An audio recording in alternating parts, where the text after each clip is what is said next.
সুপ্রিয় দর্শক আসসালামু আলাইকুম, কেমন আছেন সবাই? আশা করি মহান আল্লাহ তাআলার অশেষ রহমতে ভালো আছেন। আলহামদুলিল্লাহ, আল্লাহর রহমতে আমরা সবাই ভালো আছি। যে যেখান থেকে ভিডিওটি দেখতেছেন তাদেরকে আমার চ্যানেলে স্বাগতম। চলে আসলাম আপনাদের সঙ্গে বেঁচে যাওয়া কাপড় দিয়ে বাচ্চাদের একটি বেবি স্যুট তৈরি করা। আশা করি পুরো ভিডিওটি দেখলে আপনারা সহজে এই কম কাপড় দিয়ে এই ড্রেসটি তৈরি করতে পারবেন। তো দেখুন, এইটা কিন্তু কামিজের সাইড থেকে বেঁচে যাওয়া যে কাপড়, সেটা এখানে এরকম 2 পিস আছে। তো আমি 1 পিস নিয়ে ভাঁজ করে তারপর উপরের অংশ কেটে নিব টপ পার্টের। এরপর বাকি যেটা থাকবে সেটা দিয়ে নিচের কুচি কাটিং করব। তো এই যে 4 ভাঁজে ভাঁজ দিয়ে নিলাম। এই পাশটা চওড়া, এই জন্য এই পাশ থেকে নিয়েছি। এইখান থেকে নিব 10 ইঞ্চি, এটা 11 ইঞ্চি আছে, তো আমি 10 ইঞ্চিতে নিলাম। এখন নিব পুট নিচ্ছি 4 ইঞ্চি। এরপর এই যে দাগটি স্পষ্ট করে দিয়ে তারপর আরমোলের জন্য নিব 3.5 ইঞ্চি।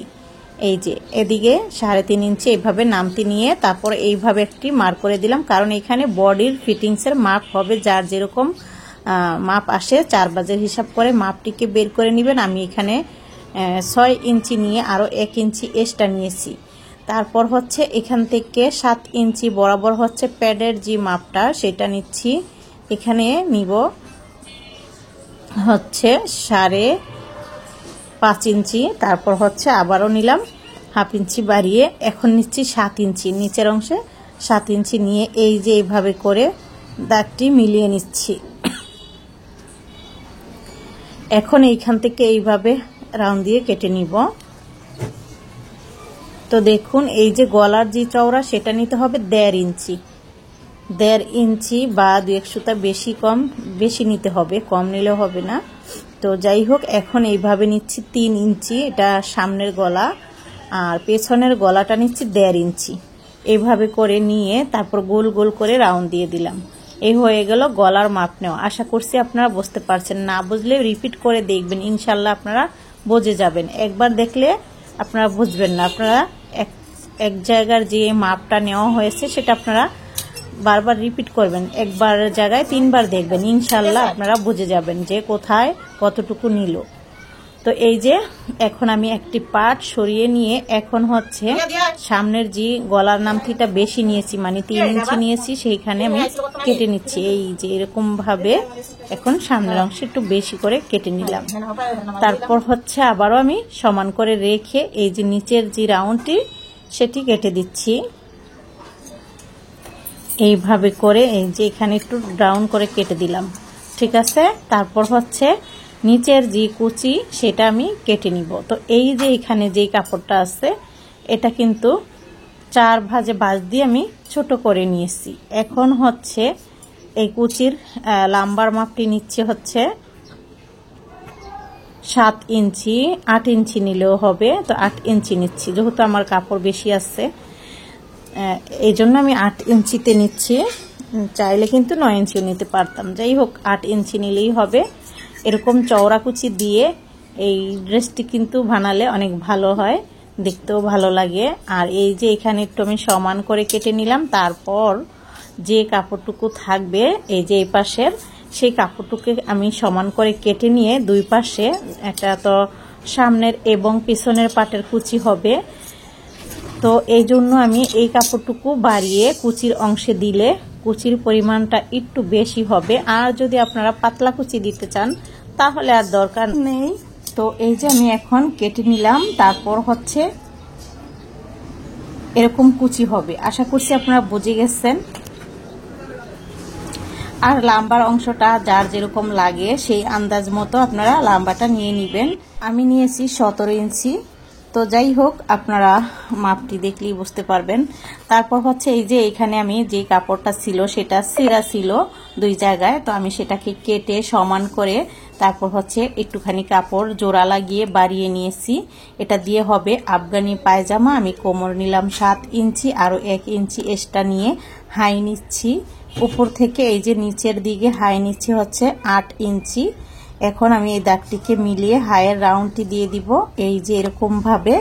আর নিচের যে ঘেরটা সেটা পুরোটাই নিব। আর এই যে লাম্বাটা এখানে 16 ইঞ্চি লম্বা আছে, তো আমি হচ্ছে মোট 16 ইঞ্চি, এখানে এই যে রাবার বাদ দিয়ে হচ্ছে 14 ইঞ্চির মতো আসে। তো আমি 13 ইঞ্চিতে মার্ক করে নিয়েছি, কারণ বেশি বড় হয়ে যাবে নিচে যেহেতু আমি বর্ডার দিব। তো বর্ডারের যতটুকু চওড়া দিবেন ততটুকু বাদ রেখে আপনারা হচ্ছে আপনারা এখানে কেটে নেবেন। সেটা যোগ হলে কিন্তু আপনারা যতটুকু লম্বা নিচ্ছেন ততটুকু হয়ে যাবে। তো সেই হিসাব করে আপনারা নেবেন।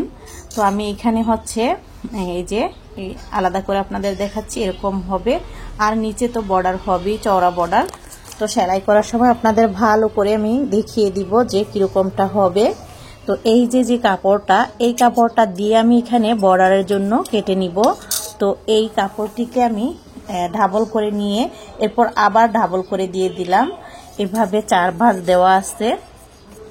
এখন সমান করে কেটে নিয়ে তারপর এইভাবে করে 5 ইঞ্চির মতো করে কমিয়ে নিচ্ছি আমি। 5 ইঞ্চি আরও কম নিলেও হবে, 4 ইঞ্চির মতো হবে। তো আমি বেশি রেখে দিলাম, সেলাই করার সময় আমি আরও কমিয়ে নিব। তো যাই হোক 4 ইঞ্চি বা 4.5 এরকম রাখলেই হবে। 5 ইঞ্চি ছোট বাচ্চাদের রাখতে হবে না। তো একটু বেশি কাটাই ভালো, পরে সেলানোর সময় আমরা সেটা বুঝে তারপর ঠিক করে নিব। তো কুচি তো দিয়ে দিলাম। একদমই সহজ কিন্তু এই বেবি সেটটি তৈরি করা, আর এই সালোয়ারটি বানানো এতটা সহজ। দেখুন কত সহজে আমি এই নিচের বর্ডারটি সেলাই করে ফেললাম। এখানে বক্রমের প্রয়োজন নাই, বাচ্চাদের এত হার্ড এখানে কোনো কিছু না দেওয়াই ভালো। সফট থাকলে কিন্তু বাচ্চাদের জন্য বেশি ভালো হয়। তো আমি এইটা কিন্তু এই ড্রেসটি বানাচ্ছি হচ্ছে 6 থেকে 1 বছরের বাচ্চাকে যাতে পরানো যায় সেই হিসাব করে। তো আপনারা বড় ছোট করে বানাতে পারেন, সেরকম আপনারা মাপটিও নিয়ে নিতে হবে বেশি কম করে। তারপর তো আমি এই হাইয়ের অংশে সেলাই দিয়ে দিচ্ছি, আর এখানে ডাবল সেলাইটি দিতে হবে। তো এই পাশের হাইও আমি এখন সেলাই দিয়ে দিব। দেখুন দোনো পাশের হাই সেলাই করে নেওয়ার পর উপরের যে রাবার বাজ হবে, তো সেইখানে হচ্ছে আমি সেলাই করে নিব। তো এখন নিচের অংশে আমি সেলাই করে নিব, তারপর হচ্ছে উপরের যে রাবারটা হবে সেটা সেলাই করে নিচ্ছি। এটা আপনারা আগেও লাগিয়ে নিতে পারেন, পরেও নিতে পারেন। তারপর হচ্ছে আমি এই যে রাবারটিকে মেপে নিলাম, অর্ধেকটা নিয়েছি।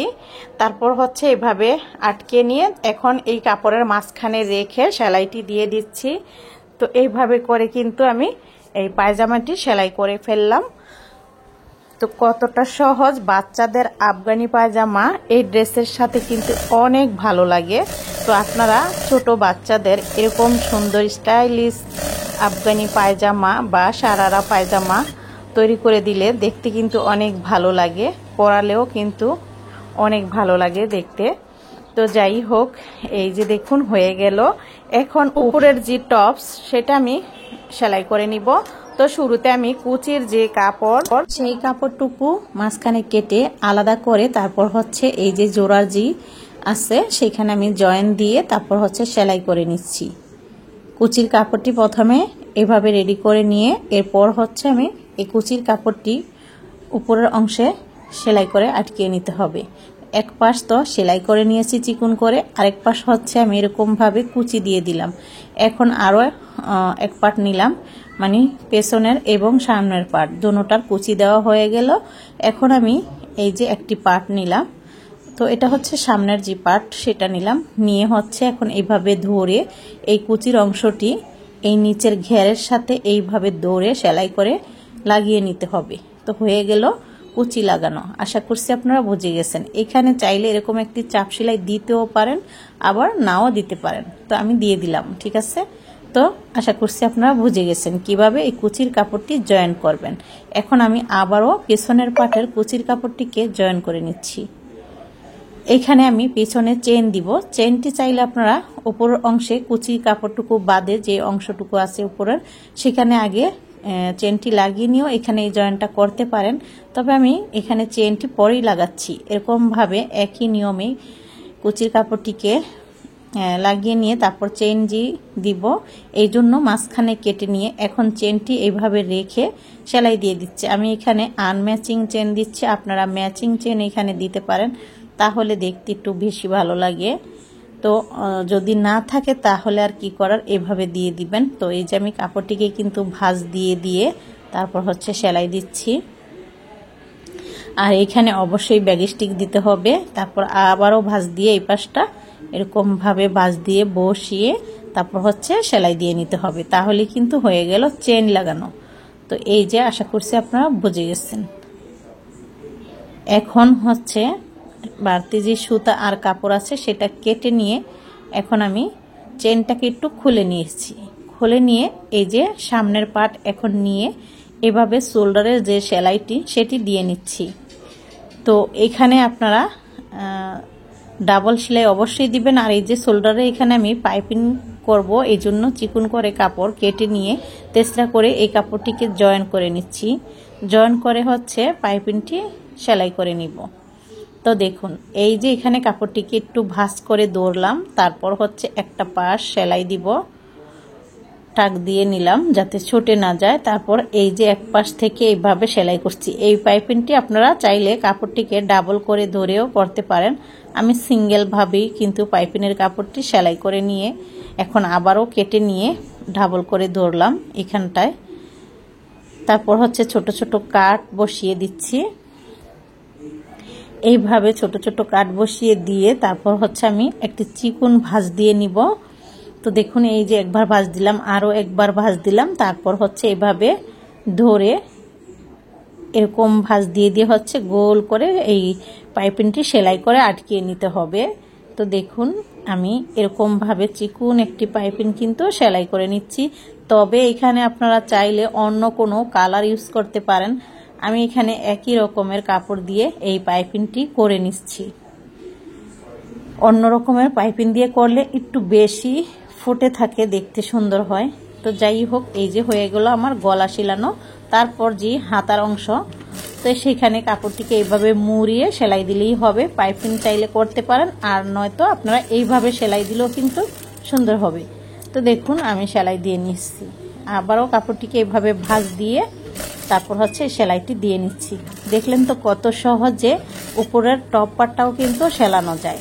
তো আপনারা মনোযোগ দিয়ে দেখলে একবার দেখলেই বুঝতে পারবেন, যদি না বোঝেন রিপিট করে দেখবেন বারবার, ইনশাল্লাহ বুঝে যাবেন। একবারের জায়গায় না পারলে আপনারা 3 বার দেখে নেবেন, ইনশাল্লাহ আপনারা পারবেনই। তো দেখুন আমি আবারও এই পাশটা সেলাই করে নিচ্ছি। এখানটাতে একটু করে রাউন্ড দিয়ে আর টাক দিয়ে দিতে হবে। তো দেখুন বাস ফিট করে নিয়েছি আর হয়ে গেল। এখন আপনাদের আমি এভাবে রেখে দেখাচ্ছি কিরকমটা হয়েছে। দেখুন তো কতটা সুন্দর হয়েছে। আর এই যে সালোয়ারটা, আশা করছি আপনাদের কাছে ভালো লেগেছে। কেমন লাগলো কমেন্ট করে অবশ্যই জানাবেন। বেশি ভালো লেগে থাকলে বন্ধুদের সঙ্গে শেয়ার করবেন, ছোট্ট একটি লাইক অবশ্যই দিয়ে দিবেন। সবাই ভালো থাকবেন, আবারও দেখা হবে। আল্লাহ হাফেজ।